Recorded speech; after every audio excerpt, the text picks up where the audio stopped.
రాష్ట్రంలోని రైళ్లు బస్టాండ్లలో ప్రయాణికుల రద్దీ కొనసాగుతోంది. కుటుంబ సభ్యులతో కలిసి సంక్రాంతి జరుపుకునేందుకు సుదూర ప్రాంతాల నుంచి ప్రజలు పెద్ద సంఖ్యలో గ్రామాలకు తరలి వెళ్తున్నారు. అరకొరగా ఏర్పాటు చేసిన బస్సులు, రైళ్లలో ప్రయాణించలేక నానా అగచాట్లు పడ్డారు. రద్దీకి అనుగుణంగా ప్రత్యేక రైళ్లను ఏర్పాటు చేయలేదంటూ ప్రయాణికులు అసహనం వ్యక్తం చేశారు. తప్పనిసరి పరిస్థితుల్లో వేలాది మంది ద్విచక్ర వాహనాలపైనే వందల కిలోమీటర్లు ప్రయాణించి ప్రయాసపడుతూ సొంతూళ్ల బాట పట్టారు. సంక్రాంతికి సొంతూళ్లకు వెళ్లే ప్రయాణికులతో బస్టాండ్, రైల్వే స్టేషన్ల ప్రాంగణాలు కిటకిటలాడాయి. రద్దీకి అనుగుణంగా రైళ్లు లేకపోవడంతో ప్రయాణికులు అవస్థలు పడ్డారు. హైదరాబాద్ నుంచి విజయవాడ, విశాఖ వైపు వెళ్లే రైళ్లలో పరిస్థితులు దారుణంగా ఉన్నాయని ప్రయాణికులు వాపోయారు. అన్ని బోగీల్లోనూ జనాలు కిక్కిరిశారు. వందల కిలోమీటర్ల మేర నిల్చొనే ప్రయాణం చేయాల్సి వస్తోందని, కనీసం కాలు మోపేందుకు స్థలం లేదని ప్రయాణికులు ఆవేదన వ్యక్తం చేశారు. ఉదయం 4:30కు బయలుదేరాము. చాలా ఇబ్బందిగా ఉంది. రిజర్వేషన్ బోగీలో ఎక్కడైనా కూడా అసలు ఇబ్బందిగా ఉంది. మళ్ళీ డ్రాప్ అవుదాం అనుకుంటే పాప ఏడుస్తుంది ఒకవైపు. చాలా జనాలందరికీ ఇబ్బందిగా ఉందండి. స్పెషల్ ట్రైన్ చాలా కావాలి. బస్సెస్ కానీ ట్రైన్ కానీ ఉన్నవాళ్ళు కూడా ఇలా ఇబ్బంది పడకూడదనే మిమ్మల్ని కోరుకుంటూ అడుగుతున్నాం. జనరల్ బోగీలాగా ఉందండి, రిజర్వేషన్ బోగీలాగా లేదు. అసలు అన్నీ అలాగే ఉన్నాయి. ఒకటి కాదు 3-4 చూసుకొని మరీ ఎక్కాం. రిజర్వేషన్ అయినా అసలు కూర్చోడానికి, నిల్చోడానికి కూడా ప్లేస్ లేకుండా ఉంది. చాలా ఇబ్బంది ఉంది. ఉన్న ప్రజలు కూడా ఇలా ఇబ్బంది పడకూడదు కదా. ఎక్స్ట్రా ట్రైన్ లేదు, బోగీ లేదు. ఎక్కడ ఉందండి? సండి పిల్లలకి నీళ్లు లేవు, పాలు వాళ్ళు తిందామంటే తిండి ఖాళీ లేదు. ఇప్పటికే ఏది పాపం చిన్నపిల్లలు నలిగిపోతున్నారు. చాలా ఫ్లోటింగ్ బాగా ఎక్కువ ఉంది. స్పెషల్ ట్రైన్స్ కానీ ఏమైనా సౌకర్యం లేకపోతే ఇలా చాలా పిల్లలతో ఉన్న తల్లులు చాలా ఇబ్బంది పడిపోతారు. ఇక్కడ నుంచోడానికి కూడా ఖాళీ లేదు. అక్కడ హైదరాబాద్ ఇంకా ఎక్కితే కూడా టికెట్లు తీసుకుని ఇంకా ఎక్కలేదు కూడా. అక్కడ అయినా సరే ట్రైన్ కలిపింది. ఉన్నాయండి, ఏం సరిపోతాయండి స్పెషల్ ట్రైన్? 2-3 ట్రైన్లు వేసారండి. సంక్రాంతి టైంలో అయినా అట్లీస్ట్ పెంచితే మంచిది. చాలా దారుణంగా చూస్తున్నారు కదా మీరు కూడా. అది ఇది జనరల్ రిజర్వేషన్ తీసుకుని వచ్చాము కానీ ఏం లేదు. మరి వాళ్ళ ప్లానింగ్, వాళ్ళ మేనేజ్మెంట్ తెలిసినప్పుడు కాట్ ఎక్స్పెక్ట్ రష్. దానికి తగినటువంటి బోగీలు వేయాలని తెలియదా? ఒక 6 బోగీలు జనరల్ వేస్తే ఏమైంది? అంతా రిజర్వేషన్ ఉన్నోళ్ళు వెళ్తారా? రిజర్వేషన్ ఉన్నోళ్ళే, ఎక్కిన వాళ్ళు అంతా జనరలే. స్పెషల్ ట్రైన్ పెంచాలి సార్. చిన్నపిల్లలతో వచ్చిన చాలా ఇబ్బంది అయిపోతుంది.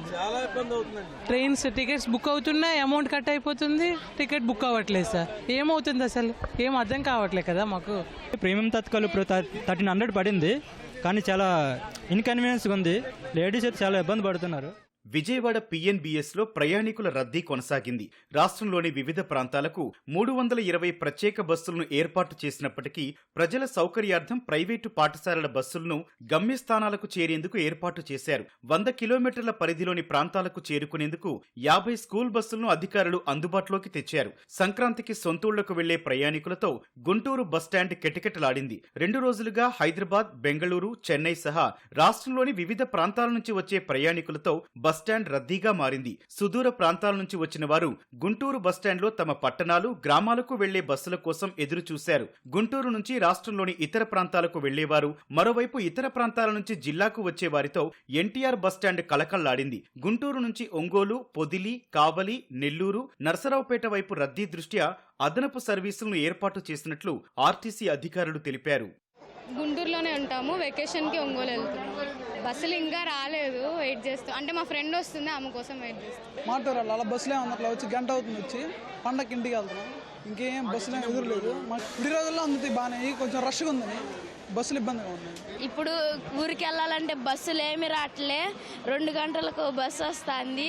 మేము గుర్రనాడిపాలెం వెళ్ళాలి. మేము హైదరాబాద్ నుంచి వచ్చాం. సంక్రాంతి పండుగ దృష్ట్యా మన గుంటూరు బస్ స్టేషన్ నుంచి 10వ తారీఖు మధ్యాహ్నం నుంచి ఈ బస్ స్టాండ్కి వచ్చిన ప్రయాణికుల కోసం స్పెషల్ బస్సులు ఆపరేట్ చేస్తూ ఉన్నాము.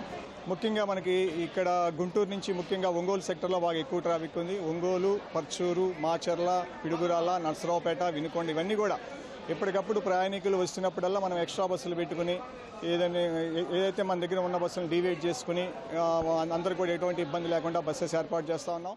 విశాఖలో రైల్వే స్టేషన్ వచ్చే సమయానికే రైళ్లన్నీ పూర్తిగా నిండిపోతుండటంతో ప్రజలు ముందుగానే ప్లాట్ఫామ్లపై పెద్ద సంఖ్యలో గుమిగూడారు. విశాఖ నుంచి పలాస వెళ్లే ప్యాసింజర్ రైళ్లన్నీ ప్రయాణికులతో నిండిపోయాయి. ప్రమాదాలు జరగకుండా పరిస్థితిని చక్కదిద్దేందుకు రైల్వే అధికారులు RPF ప్రత్యేక బలగాలని మోహరించారు.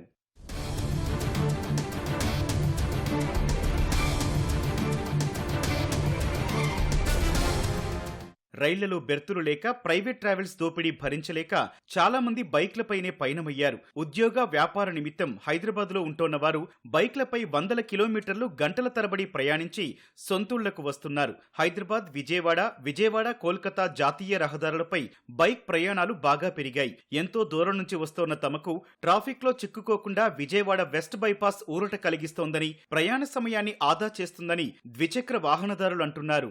ఇప్పుడు తుని వెళ్తున్నాం, అన్నవరం దగ్గర తుని, హైదరాబాద్ నుండి వస్తున్నాం బైక్ మీద. బస్సు టికెట్లు చాలా రేట్లు ఎక్కువ ఉన్నాయి, ట్రైన్లు కూడా దొరకలేదు, ఇంకా బండి మీద వచ్చేస్తున్నాం. ప్రైవేట్ ట్రావెల్స్ రేట్లు మహా 3,000 4,000 ఉన్నాయి. దానివల్ల ఇంకా ముగ్గురు రావాలంటే 10,000 అవుతుంది ముగ్గురికి. ఇంకా అది బండి మీద అయితే 1,500 పెట్రోల్ కొట్టించుకుంటే ముగ్గురు వచ్చి వెళ్ళిపోవచ్చు, అలా వచ్చేసి. బస్సులో అవన్నీ సేమ్ కాస్ట్ అయిపోతున్నాయి కదా, ఇదైతే ప్రశాంతంగా మనం అనుకున్న టైంకి వెళ్ళి ప్రశాంతంగా వెళ్ళి వచ్చేయచ్చు. ఆ ఛార్జెస్ కూడా బాగా పెరిగిపోయినాయి. ఒక టికెట్కి తీసుకోవాలంటే 4-5 రోజులు వెయిట్ చేసినా రావట్లేదు. బస్సులు కూడా అంతే బాగా కాస్ట్ పెరిగిపోయినాయి. 2,000 3,000 అంటే చాలా కష్టం కదా. ప్రైవేట్ ట్రావెల్స్ అయితే 3,000 4,000 ఉన్నాయి. సో దానికంటే బండి అయితే బెటర్ కదా. ఒక 1,000 రూపాయలు పెట్రోల్ పెట్టుకొని మన శ్రమ అనుకుంటే ఒక 5 గంటలు ఇంటికి వచ్చేయచ్చు.